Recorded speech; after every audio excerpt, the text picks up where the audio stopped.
Welcome to Doing Time with Joe. I'm your host, Joe Baker, back again with another episode, y'all. Let me ask you a question. How many of y'all out there know what an infiltrator is, right? How many know what an infiltrator is? An infiltrator is a term that was used a lot when I was in rotation and living the lifestyle, right, as a gang member. An infiltrator in the gang lifestyle is somebody that assimilates and becomes a part of the organization under false pretenses, right? But I wanted to talk to you about an infiltrator because I want people to understand that it doesn't just happen in the gang lifestyle. An infiltrator happens in everyday life. And I wanted people to, I wanted to bring this out so that I can give you something to think about and maybe look at your life and wonder and figure out if you got any people in your life that are infiltrators, people that are not genuine to you, not friends, not concerned about your well-being, but concerned about theirs. And then I'm also going to talk about where they're coming from, you know what I'm saying, why they think that they need to approach life in that way, right? So just listen to what I'm saying, and then I want you to hit me back and let me know. Give me some feedback in the comment sections on my YouTube channel. You know what I'm saying? I appreciate all the comments, right? So I really want you to understand what this is about. Now, an infiltrator, when it comes to the lifestyle, is somebody that, like I said, they assimilate and they become a part of the organization. But I guess you're asking the question, like, how could that happen? With all of the things that people do in the gang life and how you got to verify it and check this and check that, how could somebody become an infiltrator and get inside an organization when it's so secretive, when it's so tight, the security levels are so tight? It's easy. Now, let me tell you a little story about these two guys that I knew that, I heard about. I learned about them later, but I wasn't around them. But they were in the county jail, right? They come from some county jail, and both of these guys were looking at penitentiary time. They were headed to prison because they had been found guilty of some serious charges, right? So, but while they were in prison I think they were in prison a couple of years as they went to trial and then waiting to get transferred to prison, they were around a lot of gang members. They chose at that time not to become a part of the orgs.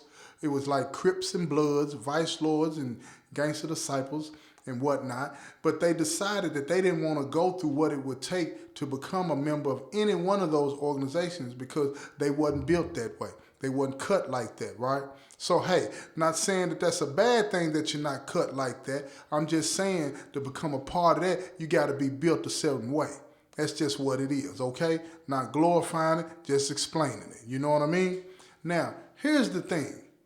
What they did during that 18 months, 2 years while they were at the jail is that they watched every single thing that the gang members did, particularly Gangster Disciples, right? They watched the handshakes. They watched how they talked to each other. They learned the lingo. They listened to how they talk to each other. They learned the pieces, what they call pieces is the information, the knowledge that you have to learn. They learned the structure. They learned everything they needed to know about what it takes to be a gangster disciple, right? Now, as time goes on and they're actually waiting to be shipped to prison, they decided together that they were going to fake that they were gang members, lie about it. They decided that if they go to the same prison, they were going to say the same things, that they both were gang members. They both got put on or got blessed on the streets before they got to jail. And I'm going to tell you why that's important in a second. And they decided if they go to different prisons that they would vouch for each other. You see what I'm saying? But let me tell you why it's important that when they decided if they were going to go to the same prison, they were going to say the same things, right? Now, when a person becomes a gang member, you have to be blessed or have a blesser, somebody that's going to sponsor you, somebody that's going to say, this person has what it takes to become this, that, or a third, okay? They didn't have that, but they knew some people on the streets that were actual gang members. But they didn't want to contact them because why? They knew them. They knew they weren't cut like that. So they knew that their chances of becoming a gang member in a good way, if there is such a thing, and let me explain that and when I say a good way. becoming a gang member, on your own merits, you know what I'm saying? You'll go through like what everybody else go through. But if you going through it and they've labeled you as somebody that's weak and they see that you're only doing this for protection, are you a send out? Yeah, they'll still do it, but you're going to be a send out. They're going to use you. You're going to hold all the knives. You're going to hold all the phone. You're going to do all the running. You're going to get sent out on the missions, you know what I'm saying, more so than the other people because they know you're a buster. You feel what I'm saying? But anyway, I don't want to get off topic here. Now, but what they did to verify what they planned to do anyway, to make sure that they would get verified, they contacted somebody on the streets that they were related to that was just as shiesty as they are, that was not affiliated, and told them, look, this is what we're going to do. When we go to prison, we're going to tell them that we're gangster disciples, and we're going to use the name of an actual gangster disciple on the streets. But the address that we're going to give them is going to be your address. So when they write a letter to you in that other person's name, we need you to say what we tell you to say to vouch for us, to verify us. And that person on the streets agreed to do that. And when the letter came, when they got shipped out to prison, sure enough, that's what they did. They got approached. They said they were gangster disciples. The verification process took place. The letter went out. The letter came back. Keep in mind, this was before they had cell phones in the penitentiary, okay? But the letter went out. The letter came back. They were verified. They were in. Now it was a matter of them learning all the things that they say they were not able to learn at the county jail for whatever reason. So the brothers embraced them and gave them everything they needed to know, taught them everything that they say they didn't know, which they didn't know. You know what I'm saying? They taught them everything. Now they were official. They were official for all intents and purposes, right? Except that they were phony. They were infiltrators. They infiltrated in a way to trick everybody so they could get protection. They didn't infiltrate to get information for another group, an opposition. They infiltrated and became members for protection, to hide. Now, you can't trust them. That's the light, okay? But here's the question that I have for you. How many of y'all out there know somebody that says they're your friend, knows everything about you, how you live, what you do, all your mannerisms? They could tell you things about yourself that you probably forgotten. They pay a lot of attention to you, but they don't mean you're no good. And you know this from examples. Things have happened that expose them, but you overlook it because y'all been knowing each other for a while. Because the amount of time you've been knowing them doesn't matter. Because these guys that I'm telling you about in this story, they've been a part of the organization before they got caught. They were a part of the organization for years. Years. They made friends. They befriended people. They crossed out people in the name of GD. But nobody knew that they were, the whole time, they were phony from the get-go. Nobody knew that. But once they found that out, they got rid of them. But at the end of the day, I'm asking you to think about the people in your circle, the friends that you say you have. How many of those people in your life infiltrated your circle, became a part of your circle, became a part of your friend group, but are not real? They don't keep it real with you, not genuine. They only wanted to become your friend because you might have been able to help them get a good job, or they like the kind of friends you hang around. They like the social circle that you have. It could be something as simple as they like a family member of yours and they just want to get close to them through you. Or it can be something more selfish, more sinister, right? They need you in their life for some reason. So they'll put up with whatever it is they got to put up with until you accept them as part of your friend circle. And once they become part of your friend circle, then they'll start to manipulate, play on your emotions, the things that they've learned about you. They'll weaponize that information about you and use it against you. They'll know what sets you off. They'll know who you really like, who you really don't like. And then they'll use that against you in a way that benefits them. The whole time making you believe that they got your back. But they really don't. Now, think about that. Is there somebody in your life like that? Because I know these two guys that I'm talking about that were at the jail and became gangster disciples, they were afraid. That was their motivation. They wanted protection. But here's what made it even worse. After they were able to manipulate and make their way into the circle, into the family, they took liberties with what they knew, and they weaponized the information, used it against each other, against brothers, crossing brothers out so they could move, crossing brothers out so they could move up in the rankings with no regard for what the organization was really about. Don't get it wrong. I don't agree with the lifestyle anymore. Y'all know that. But if you're going to live the life, live the life. Genuine and true. If you're not, stop playing. Because at the end of the day, these two individuals lived that life. But they were hurting people that was in it. And I know some people say, all's fair in love and war. And there was war. But I just don't see it that way. I don't see it that way. You become a part of, these two guys became a part of an organization, said they loved these brothers, they said they loved what everybody stood for.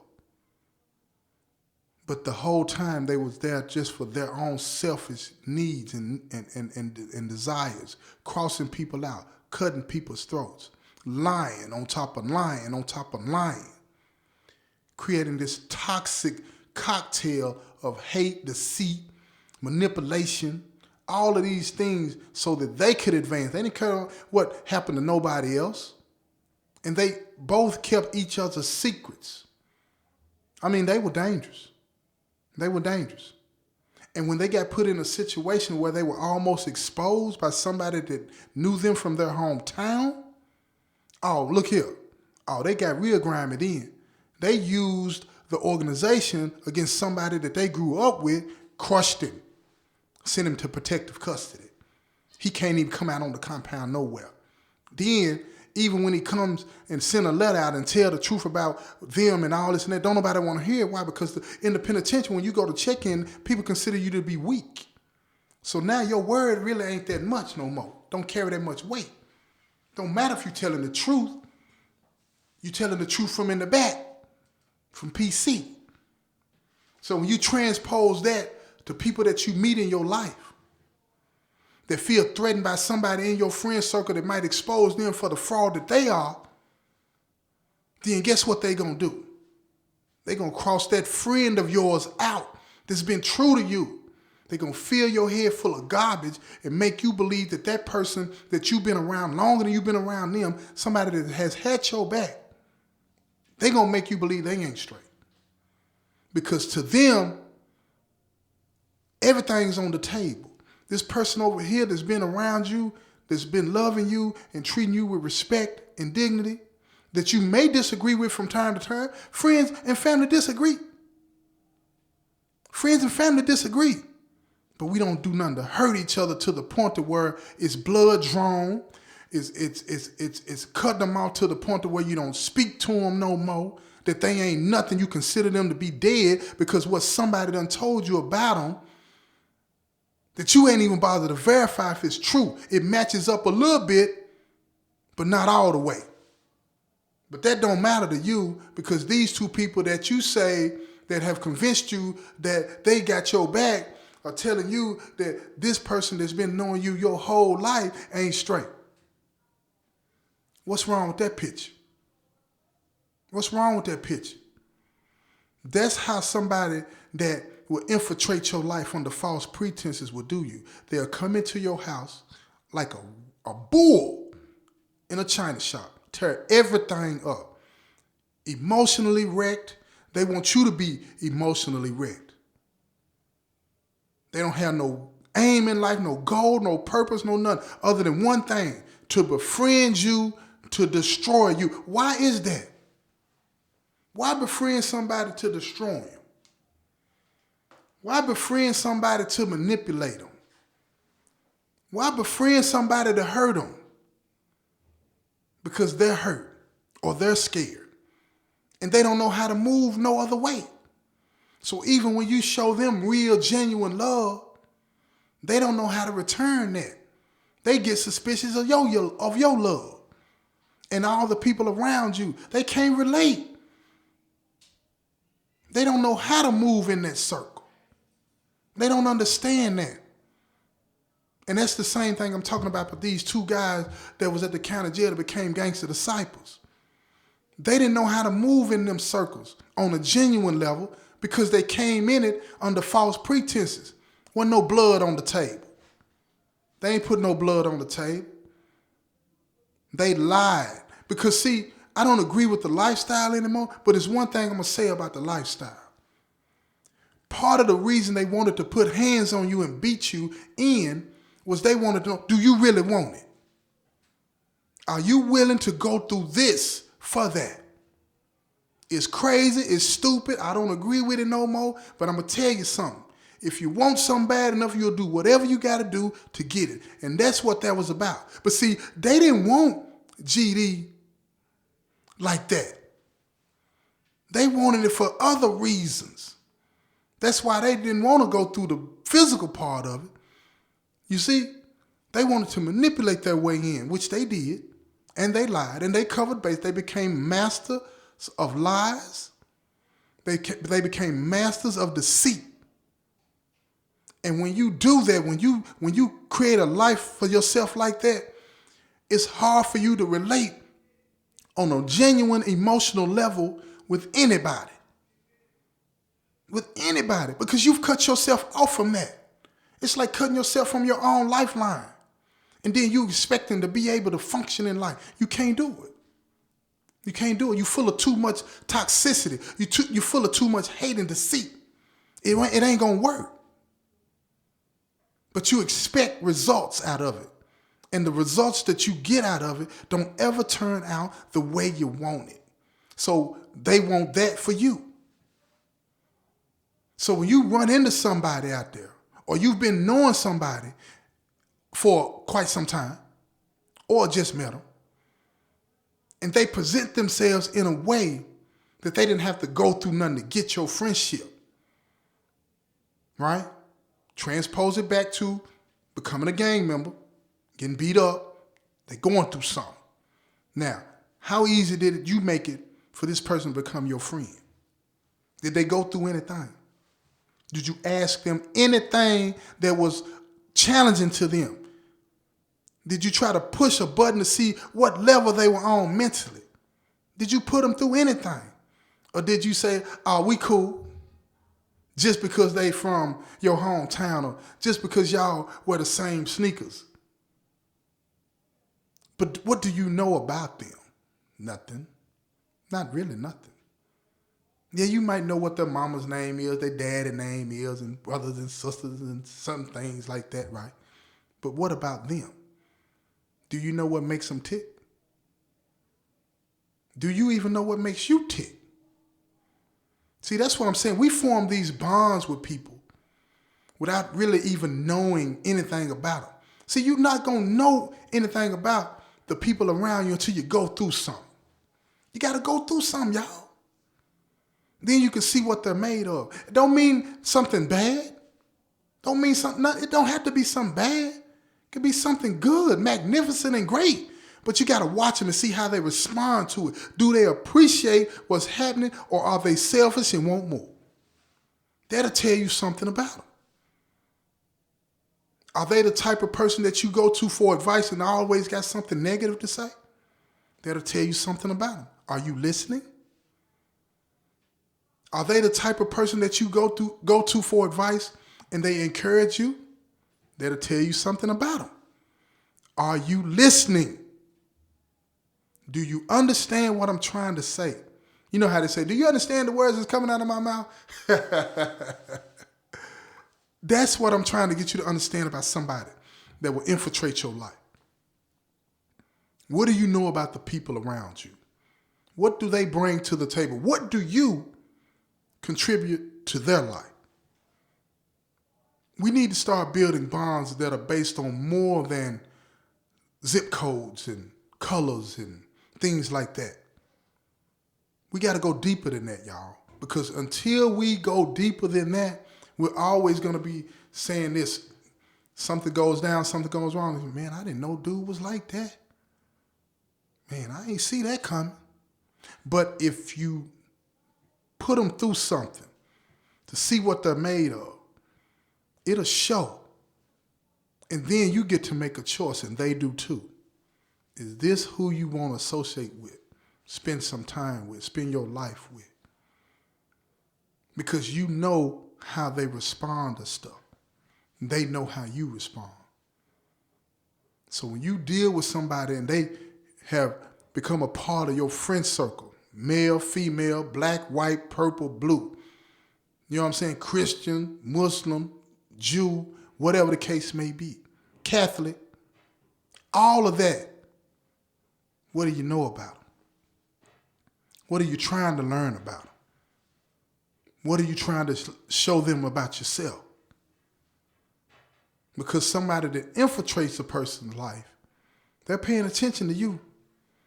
They're paying attention to all of your mannerisms, how you carry yourself, how you conduct yourself around friends, how you conduct yourself when you're not around everybody, but you're around just them. They're paying attention to all of that because to them, all of that matters. See, they always in recon mode, collecting information, so they can process that and weaponize that.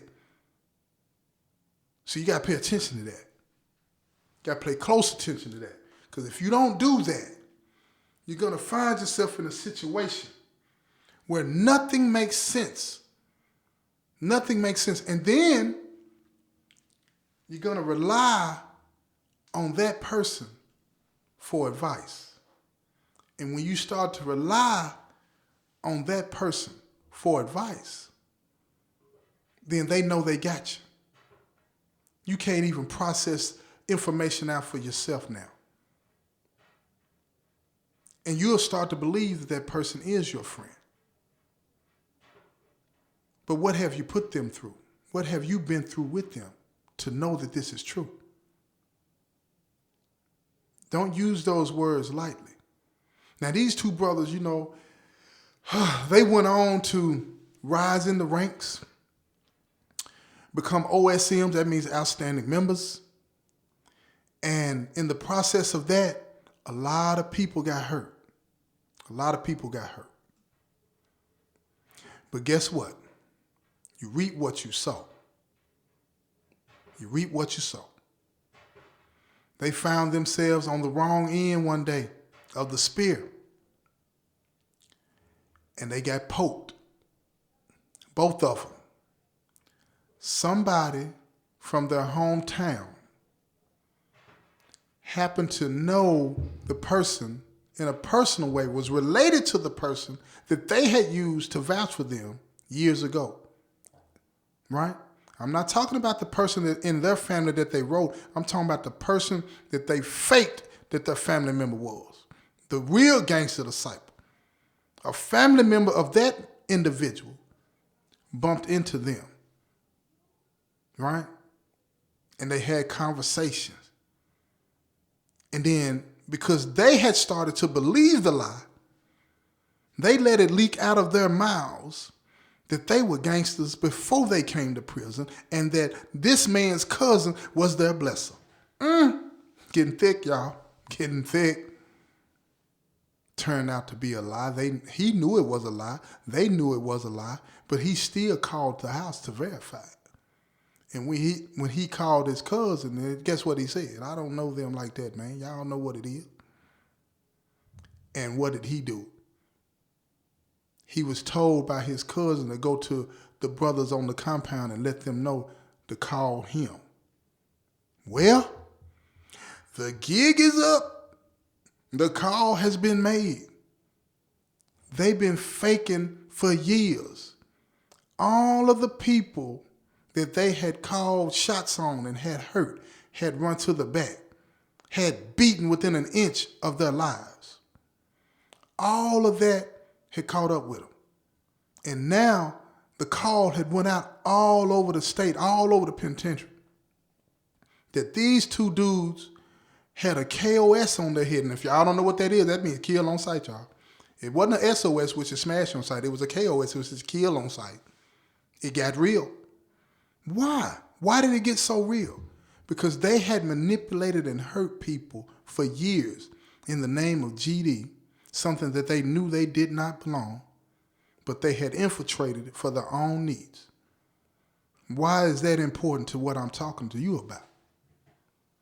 Because you're going to have people in your life that have infiltrated your friend circle. And one day, somebody close to you, somebody that you know and trust, is going to see the crack in them.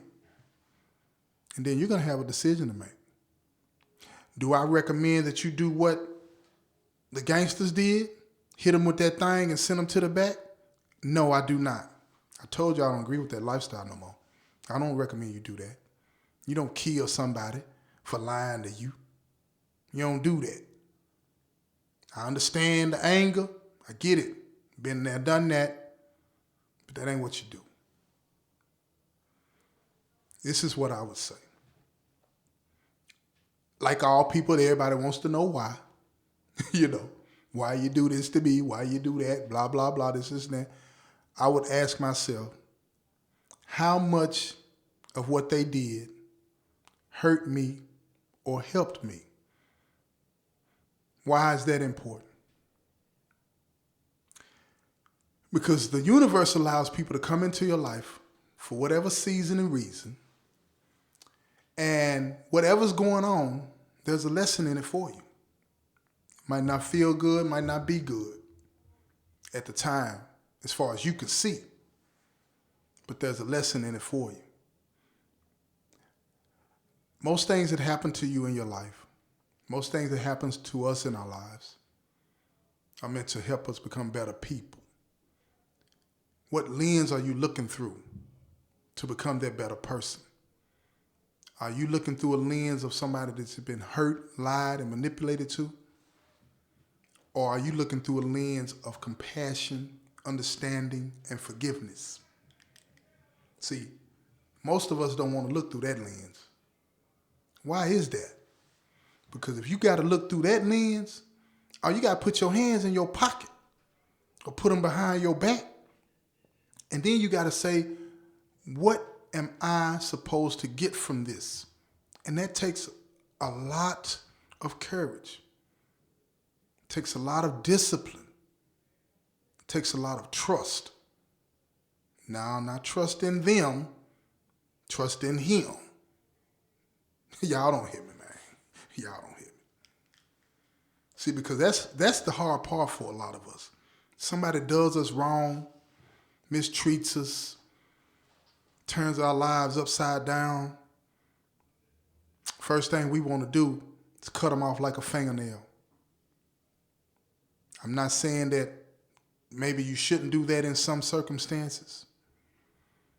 Sometimes the pain is so great that you can't think straight. And for that time, it's best to back up because you're blinded by anger. You're mad, you're upset, and you might do something. So step back, take a deep breath. That might take you one day, that might take you 1 year.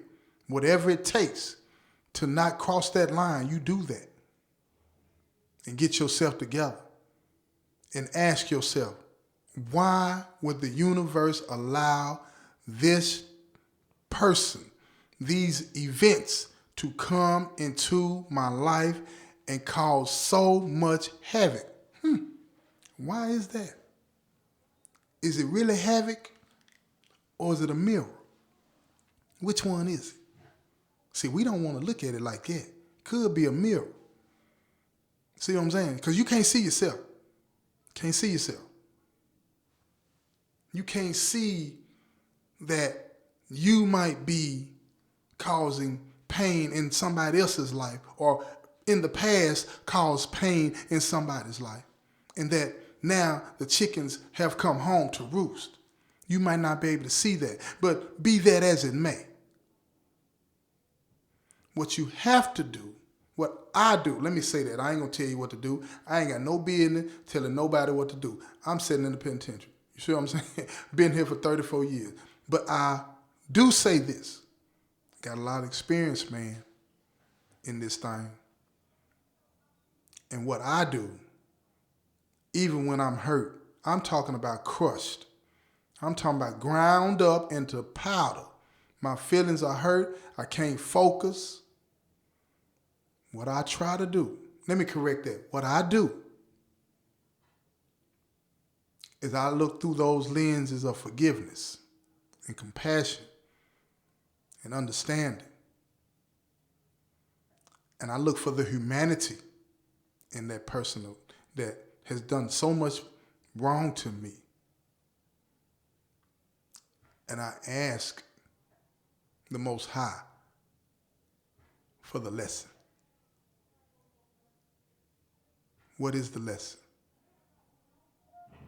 What am I supposed to be learning here? Because that's what I think is best for me. Can't tell you what's best for you, but I can tell you that you're going to have people to come into your life for whatever reason and season. And the Most High allows this to happen. Why? It's not to hurt you. That don't make sense. The Most High created you to bounce you off the wall. You're bouncing yourself off the wall with all the nonsense that you might be onto. You feel me? And again, let me tell you something. I know a lot of y'all might be saying, well, I ain't in prison. I ain't went to jail. I ain't done nothing wrong. No, I'm not talking about that. I'm not talking about that. You can be morally wrong in some things that you might be doing. You just ain't went to jail for it. But you can still be morally wrong how you treat people, how you act. You understand what I'm saying?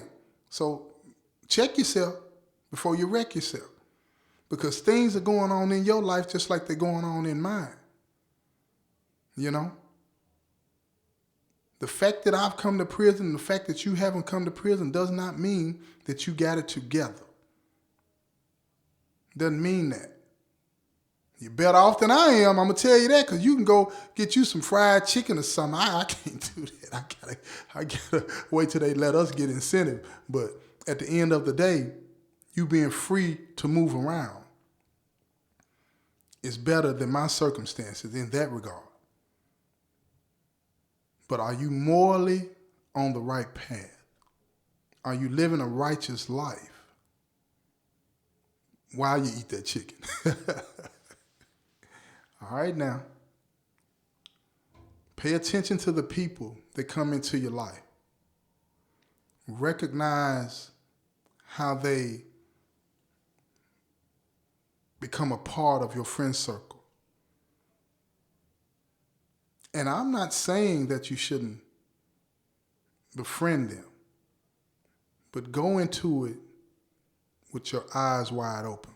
If you see that they might have manipulative motives, don't be blind to that, and don't be afraid to say, look, why are you here?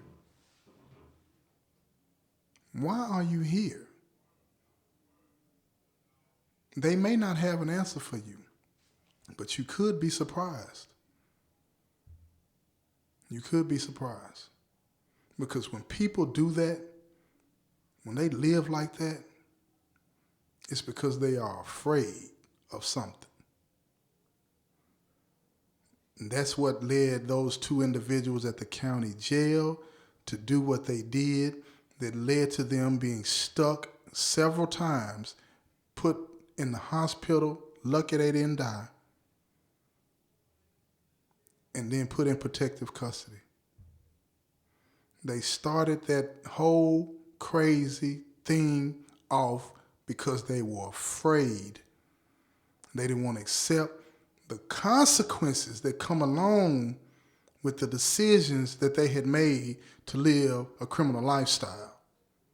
Part of the consequences of that lifestyle when you get caught may be jail or prison, right? Well, going to jail or prison can be frightening. They thought that if they become part of a violent organization, that they would be safe. Go figure. People that you meet on the streets, they are afraid of something. They want to be a part of your friend circle. They might have low self-esteem. The consequences of lying and manipulating to become a part of your friend circle, something that they don't want to deal with. They don't want to deal with the consequences of how they became a person that is so negative. The reality of that, it could have been from some kind of trauma though. Keep that in mind. And most of the time it is. But what you have to do, well, here I go again. I always keep saying that. Y'all need to check me on that too, right? When I get to saying what y'all have to do. You need to hit me back in my comment section and say, Joe, I ain't got to do nothing, but I'm going to listen to what you're saying. But anyway, what I would say to you is this. Keep your eyes open and your heart open to seeing the humanity in people, even when they're doing you wrong. And maybe you can help them while helping yourself at the same time. This has been another episode of Doing Time with Joe. I'm your host, Joe Baker, and I say peace, y'all.